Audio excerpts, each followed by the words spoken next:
নমস্কার, সুপ্রভাত। নিউজ 18 বাংলা আপনাদের সকলকে স্বাগত। আপনাদের সঙ্গে রয়েছে আমি জুনেলা। হাতিয়ার এসআইআর রাজধানীর রাজপথ থেকে কমিশনের অফিস হয়ে শীর্ষ আদালতে, দিল্লিতে ত্রিমুখী লড়াইয়ে মমতা বন্দ্যোপাধ্যায়।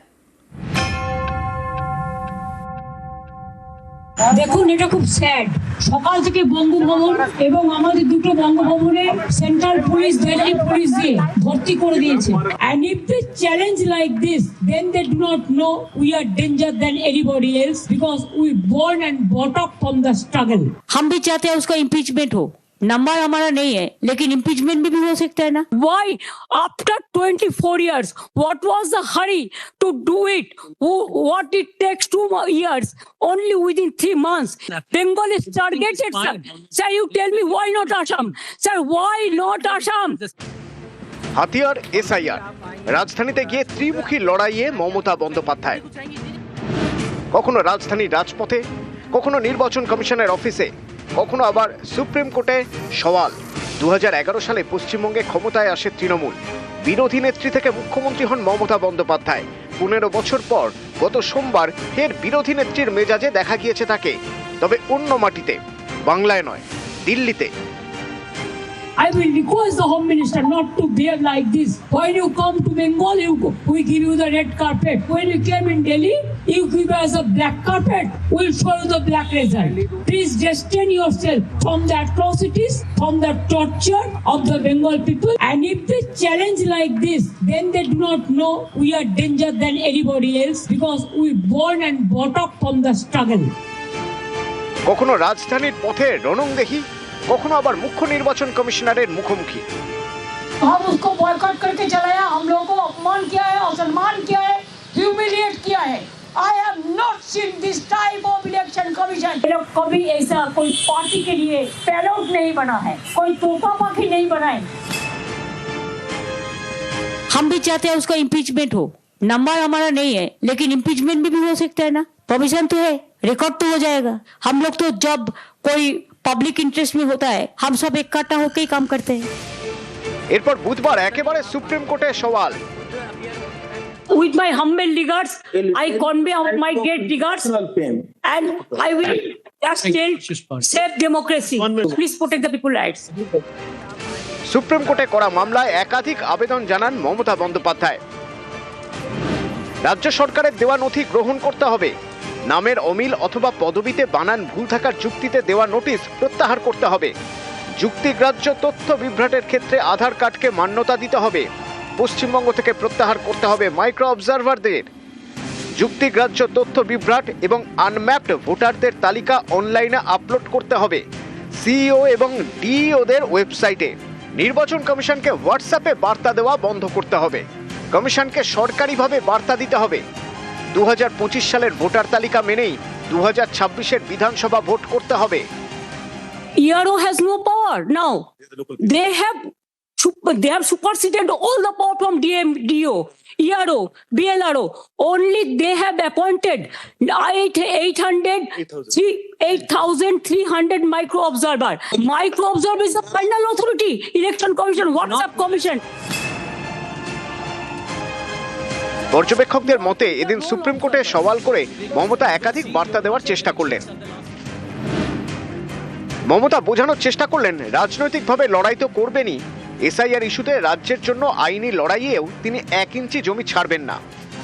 কোনো রাজনৈতিক নেতাকে গ্রাসরুট থেকে শুরু করে অ্যাপেক্স কোর্ট পর্যন্ত এসে লড়াই করা মানুষের হয়ে আমি অন্তত দেখিনি। হ্যাঁ, আমরা খুবই আনন্দিত। মানুষ একটা আশ্রয় চায়, আর যিনি আশ্রয়দাতা হন তাকে মানুষ আঁকড়ে থাকে। মমতা ব্যানার্জি সেই মানুষ যাকে বাংলার মানুষ আঁকড়ে রেখেছে, এই কারণেই আঁকড়ে রেখেছে। ভারতের ইতিহাসে এই প্রথম কোনো মুখ্যমন্ত্রী সুপ্রিম কোর্টে সওয়াল করলেন। এদিন সারা দেশের নজর কেড়েছেন মমতা বন্দ্যোপাধ্যায়। বাংলার এসআইআর ইস্যুকে জাতীয় রাজনীতিতে তুলে ধরেছেন, যাতে কমিশনের উপর আরও চাপ বাড়ানো যায়। Bengal is targeted, sir. Save democracy. News 18 Bangla.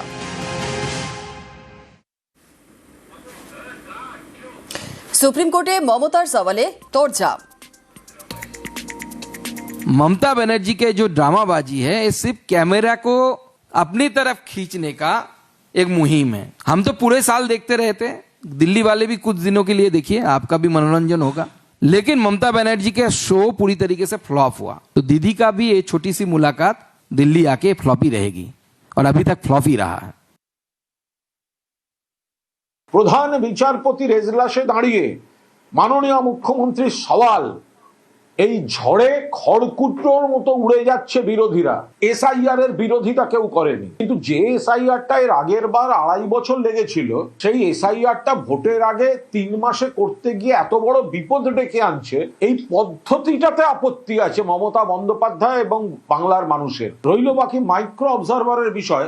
Micro অবজারভারদের সরাতে মুখ্যমন্ত্রী যে কারণ চিহ্নিত করেছিলেন, সেই কারণকে মান্যতা দিয়ে কিভাবে সরানো যায় তার পথ খোঁজার দরজাটা খুলে দিয়েছে সুপ্রিম কোর্ট। আজকে তো কাঁপছিল ইলেকশন কমিশন। এটা পুরোপুরি মমতা বন্দ্যোপাধ্যায়ের নেতৃত্বে বাংলার মানুষের নৈতিক জয়। আজ সুপ্রিম কোর্টের ডিএ মামলার রায়। সকাল 10:30টায় ডিএ মামলার রায়। সুপ্রিম কোর্টের 11 নম্বর এজলাসে রায় দেবে বিচারপতি সঞ্জয় করল এবং বিচারপতি PK মিশ্রর বেঞ্চ। 2022-এর 28শে নভেম্বর প্রথম ডিএ মামলার শুনানি। 2022 থেকে মোট 26 দিন ডিএ মামলার শুনানি হয়। 2025-এর 16ই মে সুপ্রিম কোর্টের নির্দেশ, 6 সপ্তাহের মধ্যে বকেয়া ডিএর 25% মিটিয়ে দেবে রাজ্য। রাজ্য আবেদন করে 25% টাকা সুপ্রিম কোর্টে গচ্ছিত রাখা হোক, কারণ মামলায় রাজ্য জিতলে বকেয়া ডিএ পুনরুদ্ধারে জটিলতা তৈরি হবে। 2025-এর 8ই সেপ্টেম্বর শেষ হয় শুনানি, আর ওই দিন রায়দান স্থগিত রাখা হয়। অবশেষে আজ রায়।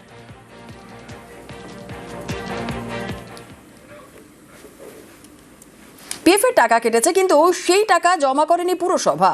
প্রায় 13 বছর ধরে এই রকমই চলছে। অভিযোগ, পিএফের 30 কোটি টাকা জমা করা হয়নি। এমনই চাঞ্চল্যকর অভিযোগ জলপাইগুড়ি পুরসভার বিরুদ্ধে। তাদের 6টি ব্যাংক অ্যাকাউন্ট ফ্রিজ করে দিয়েছে পিএফ অফিস।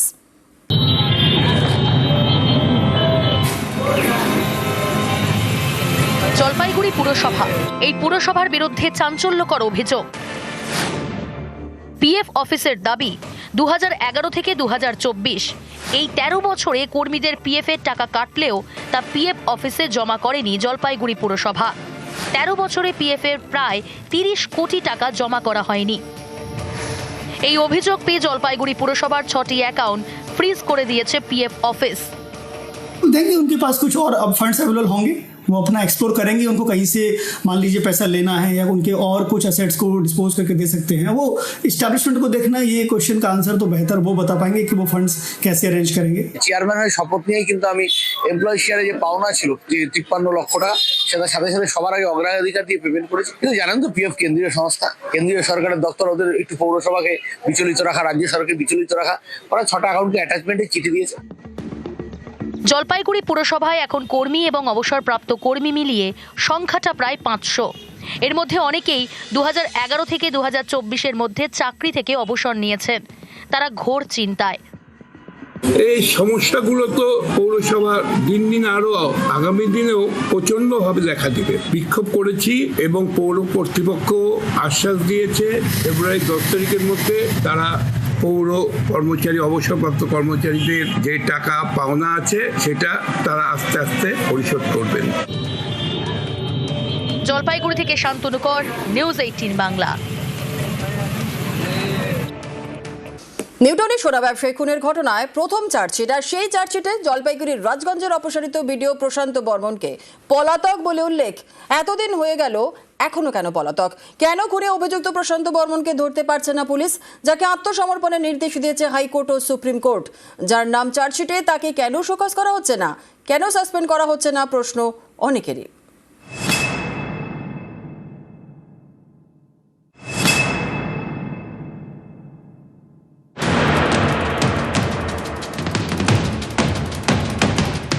গত বছরের 30শে অক্টোবর নিউটাউনে যাত্রাগাছি থেকে সোনা ব্যবসায়ী স্বপন কামিল্লার দেহ উদ্ধার হয়। তখন জলপাইগুড়ির রাজগঞ্জের বিডিও ছিলেন প্রশান্ত বর্মন। তার বিরুদ্ধে খুনের অভিযোগ দায়ের করে নিহতের পরিবার। এই ঘটনায় বিধাননগর আদালতে বুধবার প্রথম চার্জশিট পেশ করে বিধাননগর পুলিশ। বিধাননগর পুলিশের চার্জশিটে প্রশান্ত বর্মন সহ 6 জনের নাম। প্রশান্ত বর্মনকে পলাতক বলে উল্লেখ করা হয়েছে। খুনে অভিযুক্ত প্রশান্ত বর্মন, তাকে গত 23শে জানুয়ারির মধ্যে আত্মসমর্পণের নির্দেশ দেয় সুপ্রিম কোর্ট। কিন্তু তিনি এতটাই বেপরোয়া যে আত্মসমর্পণ করেননি। এরপরে তাকে বিডিওর পদ থেকে সরিয়ে দেওয়া হয়। কিন্তু অনেকেরই প্রশ্ন, প্রশান্ত বর্মনকে কেন শোকজ করা হয়নি, কেন তাকে সাসপেন্ড করা হয়নি? সোনা ব্যবসায়ীকে খুন করা হয় গত অক্টোবরে, তারপর 3 মাসের বেশি কেটে গিয়েছে। এতদিনেও কেন প্রশান্ত বর্মনকে ধরতে পারল না পুলিশ? গত অক্টোবরে নিউটাউনে যাত্রাগাছি থেকে সোনা ব্যবসায়ী স্বপন কামিল্লার দেহ উদ্ধার হয়। জলপাইগুড়ির রাজগঞ্জের বিডিওর বিরুদ্ধে খুনের অভিযোগ দায়ের করে নিহতের পরিবার। নিজেকে বাঁচাতে বারবার চেষ্টা করেন তৎকালীন বিডিও প্রশান্ত বর্মন। নিম্ন আদালত, হাইকোর্ট, সুপ্রিম কোর্ট কিছুই বাদ যায়নি। প্রশান্ত বর্মনকে আত্মসমর্পণের নির্দেশ দেয় সুপ্রিম কোর্ট, কিন্তু আত্মসমর্পণ করেননি পুলিশ। এতদিনেও তাকে ধরেনি। এবার সেই খুনের ঘটনায় প্রথম চার্জশিট দিল পুলিশ। সেখানে খুনে অভিযুক্ত প্রশান্ত বর্মন পলাতক বলে উল্লেখ করা হয়েছে। নিউজ 18 বাংলা। 25শে জানুয়ারি বনগাঁর অনুষ্ঠানে মিমি চক্রবর্তীকে হেনস্থার অভিযোগ। তারকার অভিযোগে অতি সক্রিয় পুলিশ। ধৃত 3 জনের বিরুদ্ধে এতদিন পরে যুক্ত করা হলো শ্লীলতাহানির ধারা। পুলিশ হেফাজতে চাইলেও ফের ধৃতদের জেল হেফাজতে রাখার নির্দেশ দিয়েছেন বিচারক।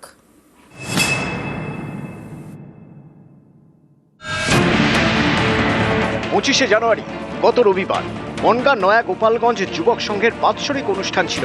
সেখানেই মঞ্চে মিমি চক্রবর্তীকে হেনস্থার অভিযোগ।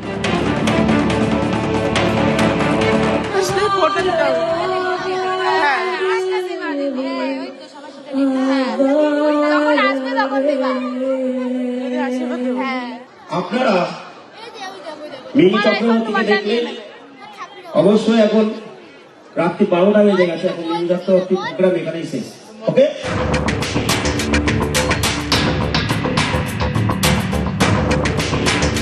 আয়োজক তনয় দাস, তাঁর ছেলে এবং এক প্রতিবেশীকে বৃহস্পতিবার বনগাঁ থেকে গ্রেপ্তার করা হয়। জেল হেফাজত শেষ হওয়ার পরে মঙ্গলবার ধৃতদের বনগাঁ মহকুমা আদালতে পেশ করা হয়। ধৃতদের বিরুদ্ধে শ্লীলতাহানির ধারা যুক্ত করার আবেদন জানায় পুলিশ। পুলিশের আবেদন মঞ্জুর করে আদালত। পুলিশ ধৃতদের তাদের হেফাজতে চায়, কিন্তু আদালত সেই আবেদন মানেনি। ফের জেল হেফাজতে রাখার নির্দেশ দেন। ধৃত 3 জনের 7ই ফেব্রুয়ারি পর্যন্ত জেল হেফাজত।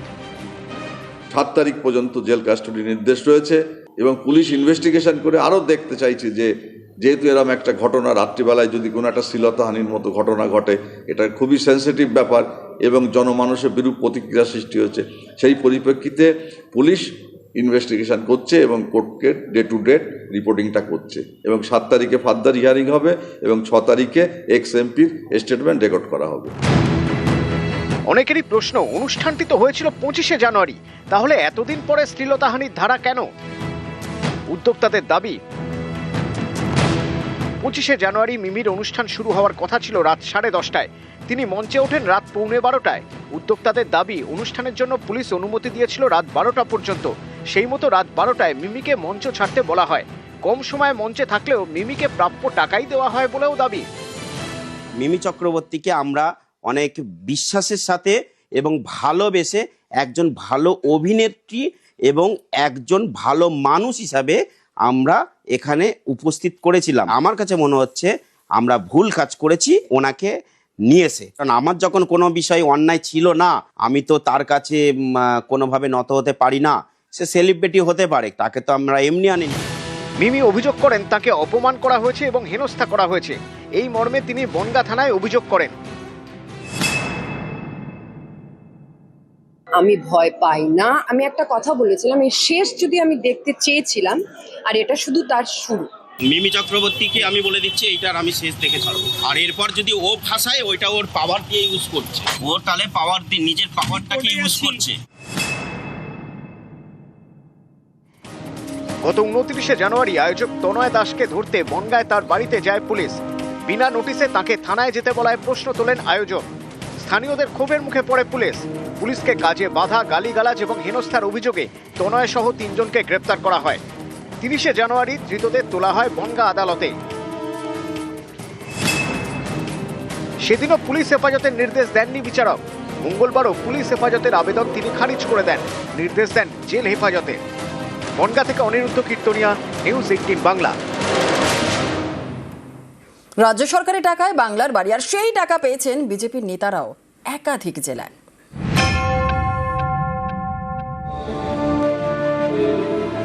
বাংলার বাড়ি রাজ্য সরকারের প্রকল্প। এই প্রকল্পে আবেদন করলে পাকা বাড়ি তৈরির জন্য টাকা দেয় রাজ্য সরকার।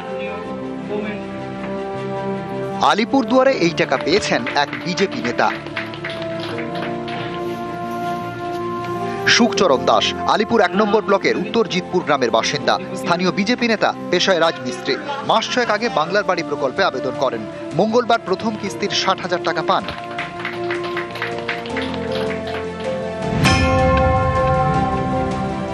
এটা আমাদের মাননীয় মুখ্যমন্ত্রী এখন দিচ্ছে, এখন বাড়াবো, খুশি আশা করবো। হ্যাঁ, কি বলবেন মমতা বন্দ্যোপাধ্যায়কে? হ্যাঁ, ধন্যবাদ জানাবো। উপভোক্তা হিসেবে তিনি আজকে এসেছিলেন, কিন্তু বাংলার মুখ্যমন্ত্রী এই উন্নয়নের ক্ষেত্রে, প্রকল্পের ক্ষেত্রে কোনো ধর্ম দেখেন না, কোনো রং দেখেন না, কোনো রাজনীতি দেখেন না, সকলের জন্য উন্নয়ন করেন। শিলিগুড়ির নকশালবাড়ি, এখানকার রঘুজোতের বাসিন্দা ঝরিয়া ওরাও স্থানীয় বিজেপি নেতা, পেশায় দিনমজুর। সম্প্রতি তিনিও বাংলার বাড়ি প্রকল্পের প্রথম কিস্তির টাকা পান। পাওয়ার যোগ্য এবং সরকার যদি দেয় এইভাবে গ্রামের মধ্যে, তো গ্রামের লোকের উন্নতি হবে।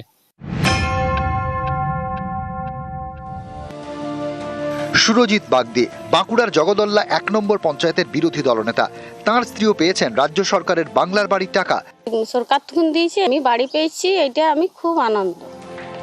নিউজ 18 বাংলা। বাড়ি বাড়ি টয়লেট তৈরির জন্য টাকা বরাদ্দ করেছে রাজ্য সরকার, আর সেই টাকা আত্মসাতের অভিযোগ। আলিপুরদুয়ারে অভিযোগের আঙুল পঞ্চায়েত সমিতির বিজেপির সদস্য স্বামীর দিকে। তিনি অবশ্য মানতে নারাজ। মাঝপথে থমকে টয়লেট তৈরির কাজ। কোথাও তোলা হয়েছে ইটের দেওয়াল, কোথাও আবার সেটাও হয়নি। অভিযোগ, টয়লেট তৈরির সরকারি টাকা পকেটে ঢুকিয়েছেন আলিপুরদুয়ার 1 নম্বর পঞ্চায়েত সমিতির বিজেপি সদস্য স্বাতী বিশ্বাসের স্বামী অমিত বিশ্বাস। তিনি আবার বিজেপি নেতা বলে এলাকায় পরিচিত। 5 মাস হয়েছে অ্যাপ্লাই করছে, 2 মাস হয়েছে আমার বলছে আমার টাকাটা উঠায় দাও, উঠায় নিয়ে আর এই 2 মাসের মধ্যে আমার সাথে আর দেখা করে নাই। কে টাকাটা আপনার কাছ থেকে নিল? নারু পঞ্চায়েত সমিতির বর 12,000। রাজ্য সরকারের প্রকল্প বাড়ি বাড়ি টয়লেট তৈরির জন্য বরাদ্দ করা হয় 12,000 টাকা। আলিপুরদুয়ার 1 নম্বর ব্লকের পাতলাখাওয়া গ্রাম পঞ্চায়েত এলাকার বেশ কয়েকজন বাসিন্দা সেই টাকা পান 5-6 আগে। অভিযোগ, এরপরে এই উপভোক্তাদের বাড়ি যান পঞ্চায়েত সমিতির বিজেপি সদস্য স্বাতী বিশ্বাসের স্বামী অমিত। টয়লেট তৈরি করে দেওয়ার আশ্বাস দেন। অভিযোগ, কারো কাছ থেকে 6,000 টাকা নেন, কারো থেকে 10,000 টাকা। এও অভিযোগ, টাকা নিলেও টয়লেটের কাজ শেষ করেননি তিনি। এরপরেই বিডিওর দ্বারস্থ হন স্থানীয়রা। টাকা 12,000 উনি আসছে পঞ্চায়েত, আমাকে বলছে টাকা ওটাই দাও। টাকা আমি ওটাই দিছি, তারপরে একটু কাজ করে এখন খেলে আজ বানাবে, কাল বানাবে, বানাতে পার না। টাকা দিয়েছি নাড়ু বিশ্বাসকে, এই কমপ্লেন করতে বাধ্য, বিডিও অফিসে কমপ্লেন। আমার যে কাজ আছে, কাজগুলো আমি সেই সঠিকভাবে করি, কিন্তু লোকের কাজ কমপ্লিট যতক্ষণ না হয় সে আমাকে কোনো সময় টাকা দেয় না। এটা স্যার কোনোদিন দিতে পারে? যদি পারিস আমাকে আর একটা ব্যবস্থা করে দিলে একবারে 2টা করার চেষ্টা কর। তাই আমি বলছি 2টা তার সিস্টেম হয় না। বিজেপির যেহেতু আমার হিসেবে পঞ্চায়েত সমিতি, তাই আমাকে গরিব মানুষের কাজগুলো করে দিই। ডাইরেক্ট বেনিফিশিয়ারিদের অ্যাকাউন্টে টাকা দেয় পঞ্চায়েত সমিতি, তার বর। তাদের কিন্তু অন্যায়ভাবে গরিব মানুষের টাকা নিয়ে তারা বলছে যে আমি বানিয়ে দিব, টাকাটা আমার হাতে দিন। এটা কিন্তু কোনো নাই, নিয়ম নেই। কিন্তু সে ঠকিয়ে যে টাকা নিল, টাকা নেওয়ার পরও কাজ করলো না। আইনগতভাবে আমরা বিডিওর সাথে আমরা বসছিলাম, তারপরে আইনানুগ ব্যবস্থা আমরা অবশ্যই নেব। আলিপুরদুয়ার থেকে রাজকুমার কর্মকার, নিউজ 18 বাংলা।